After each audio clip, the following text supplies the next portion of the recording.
তিনবারের প্রধানমন্ত্রী বেগম খালেদা জিয়া এই দেশের জন্য সে যে আন্দোলন করেছে, এই আন্দোলন বাংলাদেশের আর কেউ করতে পারবে কি আমার জানা নাই।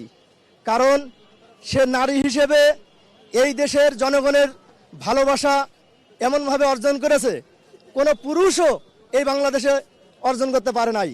কারণ তার ভিতরে দেশপ্রেম ছিল, তার ভিতরে মানুষের ভালোবাসা ছিল, সে মানুষকে ভালোবাসতো। এই জন্য আল্লাহ সুবহানাহু ওয়া তাআলা তার এই মৃত্যুর পরে এত ইজ্জত, এত সম্মান তাকে দান করেছে। আমরা বলতে চাই, বেগম খালেদা জিয়া, একটা দেশ চালাতে গেলে সবাই পরিপূর্ণতা পায় না, কিন্তু খালেদা জিয়া মৃত্যুর পরে এই দেশে তার পরিপূর্ণতা পেয়ে এই দেশ থেকে, সে এই পৃথিবীর থেকে বিদায় নিয়েছে। আল্লাহ সুবহানাহু ওয়া তাআলা তাকে যেন জান্নাতে উচ্চ মাকাম দান করে আর সে জান্নাতুল ফেরদাউস নসিব করে আল্লাহ সুবহানাহু ওয়া তাআলা। আজকে সারা দেশের মসজিদে বেগম খালেদা জিয়ার জন্য তিনবারের প্রধানমন্ত্রী, ওনার জন্য দোয়া করা হয়েছে। আমরা জাতীয় মসজিদে আজকে নামাজ পড়ে ওনার জন্য বিশেষ দোয়া করেছি। আমরা দোয়া করি আল্লাহ যেন ওনাকে জান্নাতের উচ্চ মাকাম দান করে, এটাই আমাদের দোয়া রইল। ইনশাল্লাহ দেশবাসীর কাছে সবাই যেন দোয়া করে ওনার জন্য। আমরা আজকে দোয়া করেছি। আল্লাহ হাফিজ, ভালো থাকেন ইনশাল্লাহ। বিশেষ করে যখন আমরা জুমার সালাত আদায় করার পরে একটা দিন নির্দেশনামূলক একটা চাঁদ পড়া হয়, সেটা তো অনেক কিছু উল্লেখ ছিল।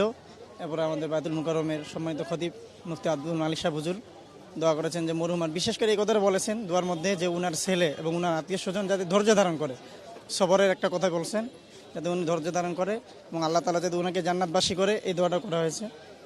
বিশেষ করে যেহেতু সত্যিকারতে তিনি দেশপ্রেমিক ছিলেন, আমরাও দোয়া করি যে আল্লাহ তাআলা তাকে জান্নাতের উচ্চ মাকাম দান করুক। ইনশাআল্লাহ। আমার বাড়ি হচ্ছে কক্সবাজার মহেশখালী।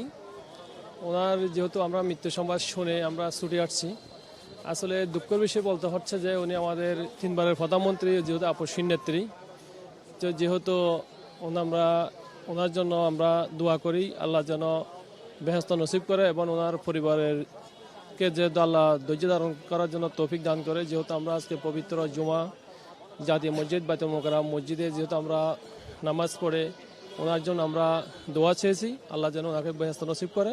ইনশাআল্লাহ আগামী যেহেতু দিয়া পরিবারকে আল্লাহ ধৈর্য দান করার জন্য আমরা তৌফিক দান করি। ইনশাআল্লাহ আমরা জাতীয় মসজিদে বাইতুল মুকাররম মসজিদ খতিবের সাথে আমরা দোয়া মুনাজাত করছি ইনশাআল্লাহ।